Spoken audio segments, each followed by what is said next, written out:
Hello everyone and welcome back to our channel of K.L.P Entertainment.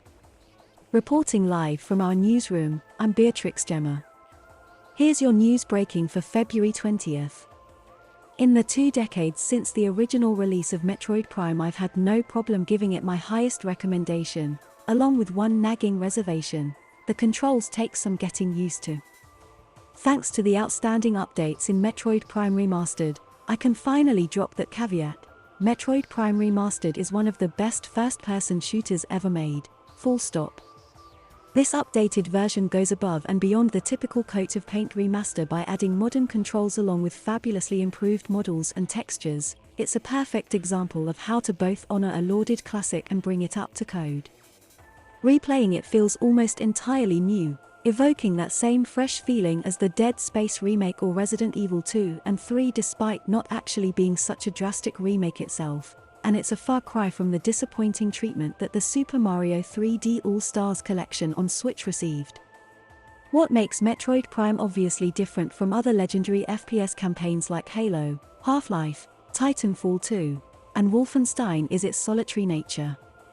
There's not a single conversation to be had, no radio or AI assistant voices chattering in your ear, and, just for the record, no multiplayer.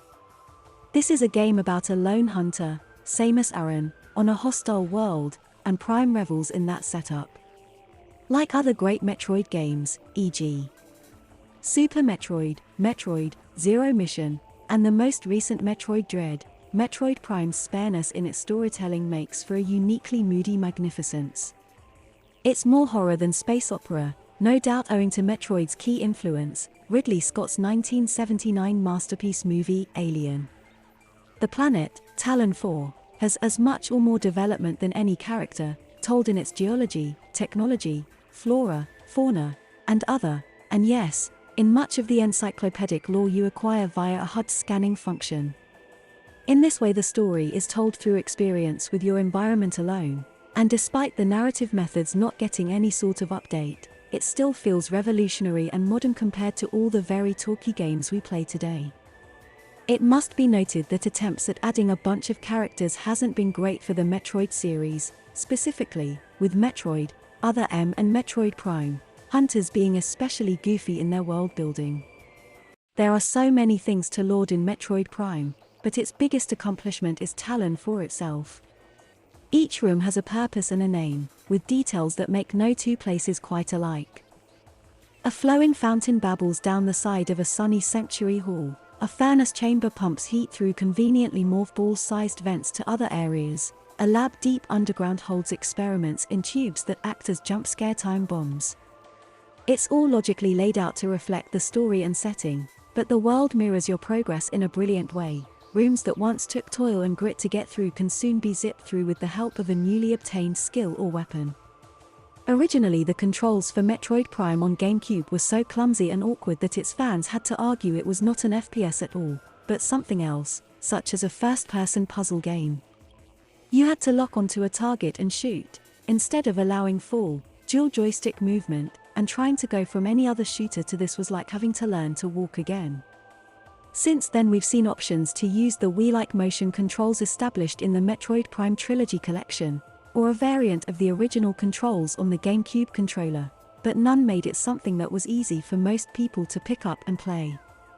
The new dual analog stick controls are indistinguishable from modern shooters, though, and actually make some battles a bit easier. You can strafe, jump, dodge, and control your view with so much more dexterity. The way you experience the ruins, caves, and laboratories of Talon 4 is through a visor, set in a helmet in your suit, which is a perfect setup for immersion in first person. The visor's HUD gives you all of your basic info, like many games have come to do since, but it also acts like a real, high-tech glass dome. It steams up when blasted with flame, muffles Samus's cries, and in flashes of bright light it'll even reflect her own surprised eyes for an instant.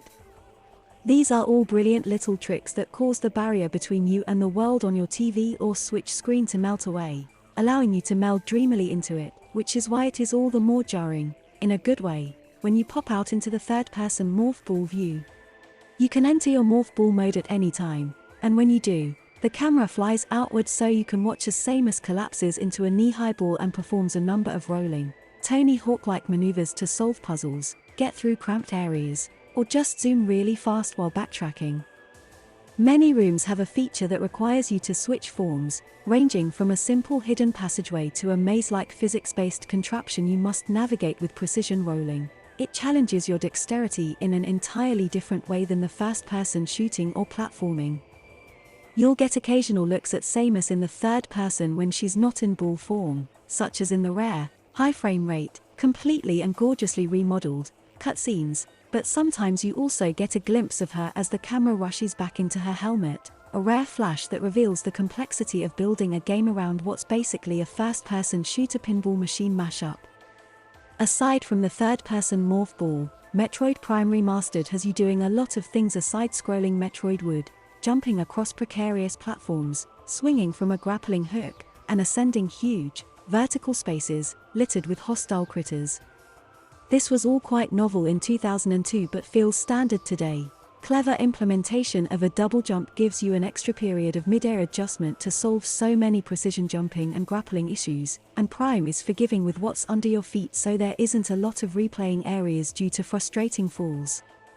You can definitely miss a platform, but it's nothing that wouldn't happen in Super Mario Bros. As well. What's interesting is how much better I am at platforming in first person after 20 years of Halo games, because modern shooters just all do this now and it's in my FPS muscle memory. The Metroid Prime Remaster still sticks the landings and the jumps. And while I mostly played on a Pro controller, the fact that Metroid Prime is portable is still mind-blowing, if less novel 6 years into the Switch's life. Of course, all shooters that use triggers are less comfortable on the Switch's Joy-Con attached setup, and Prime does have one odd quirk in its default controls that make you hit both the trigger to charge a shot and the shoulder button to fire it. That's not ideal on either controller setup, but it's especially cumbersome on the Joy-Cons because those buttons are so small and close together. Wii-style pointer controls using a detached pair of Joy-Cons are included as well, emulating the controls used in the Metroid Prime trilogy on Wii. They work just as they should, which is a nice addition, but the new dual analog controls are the way to play Prime Remastered. Aside from the controls, the big addition to Metroid Prime Remastered is a complete overhaul of the graphics, which never lose sight of the art style that made the original so pretty. Water ripples, steam occludes, insects light the way and cast shadows like lanterns, metal reflects and shines, except for the mirrors. You can no longer see yourself in those for some reason. It all looks exquisite, as beautiful as any modern Switch game. Of all the beautiful moments exploring Talon 4, nothing is ever recycled. There are hundreds of rooms, hallways, pools, and arenas, and none of them are alike, as evidenced by the intricate 3D map. Pan out from the map and you can see the insane geometry of Talon 4. One of my favorite things to do in Prime is to pause, and, while the background music throbs, spin the map and look for tiny outlets that shouldn't be there, a depression that could hint at a new path, or a door of a color I can't access yet. Those virtually always yield a secret when I investigate. I spend a good amount of playtime planning my routes on that map, too. There's no fast travel in Metroid Prime, so if you want to be efficient, you need to think carefully about how you're going to get from point A to point B. This makes collectible runs a blast, because knowing that once you get a new pickup that allows you to blast, roll, or grapple in a different way, you can plan a loop to revisit promising-looking areas with new gear to collect power-ups. Of course there are elevators and other shortcuts to unlock, but the real power you amass in Metroid Prime is the ability to move freely over its pitfalls. One thing that surprised me was that, 20 years on, first-person shooters are still largely built around flat plains, straight corridors, and ballooning arenas. But Metroid Prime does something different. The world is molded and organic, with twisted tree roots, curvy mushrooms, and jagged ruins that interrupt deep pools, and that's fun because a secret could be hidden anywhere. Whether you are scanning the room with your visor for clues, trying different ammo types on odd-looking textures, or attempting to roll up an apparent slope perfectly crafted for morph ball tricks, you have to actually feel your way around Prime. It's the most tactile game I've ever played outside of VR. Metroid Prime Remastered sounds amazing as well. Some of old-school Metroid's most memorable tunes are redone in the fun cyberpunk electronica of Prime, and the soundtrack's original songs have stood the test of time themselves. What's really cool about the remaster is the mix of sound effects you get on modern televisions or over headphones. A crucial aspect of secret hunting is sound, a sort of proximity-based hum you would do well to learn to recognize if you want to 100% Prime. It's a blast slaughtering a room of screeching enemies just so you can silence them and listen closer to try and sort out where the heck that missile tank is hiding. And by the way, to get everything in Metroid Prime Remastered it took me about 13 hours. But I know what I'm doing. I contributed to the strategy guide, and recommend using it for a 100% run, and the hard mode you can unlock by beating it on normal is worth a second go for a serious challenge. No matter how many new powers and weapons you unlock, you are never invincible in Metroid Prime, and it's quite difficult on normal settings, as games go today.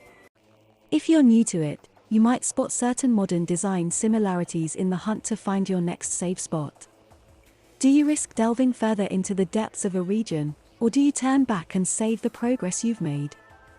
After an hour of plundering, your life bar low, and no new save spot in sight, things can get quite tense. This also makes the power-ups, mainly life and ammo capacity expansions, but also some optional weapon upgrades I highly recommend, incredibly meaningful because they increase your ability to explore farther and farther from safety. Unlike so many modern games' collectible sets, spending time hunting things down really matters in Prime. By the back portion of the campaign you will need to use your full arsenal, and tons of ammo, to reach the end, but what cooler way to grind than to go hunt for secrets with your new gear? It's an extremely rewarding loop. But you won't just need to bulk up for further exploration.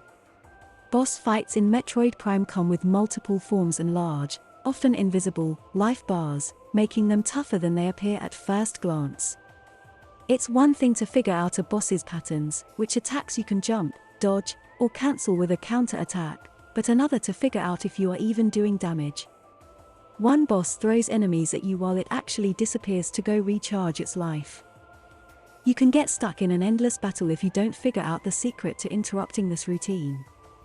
This is a good example of how combat is made varied and interesting in Metroid Prime. Often you will need to figure out which combination of visor they can see at different wavelengths, exposing weaknesses, beam, you have fire, ice, and some others, and concussive ammo, works on each enemy.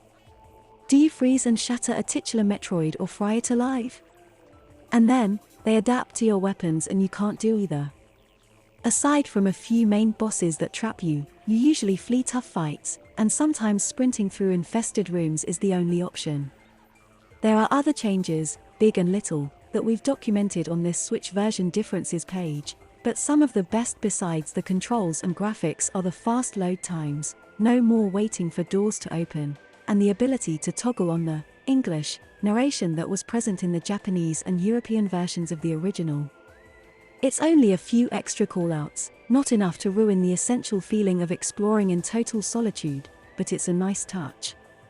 One other significant change is that the credits for the original Metroid Prime are missing from the remastered ending, so if you want to see who was responsible for much of the magic, Metroid Prime has been one of my favorite games for decades, but I'm still shocked that its bones are so strong.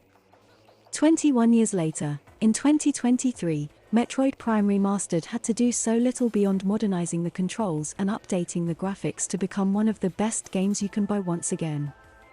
This ultimate solo mission is a respite from the noise of hint-giving companions and lengthy cinematic cutscenes that make up much of today's single-player games.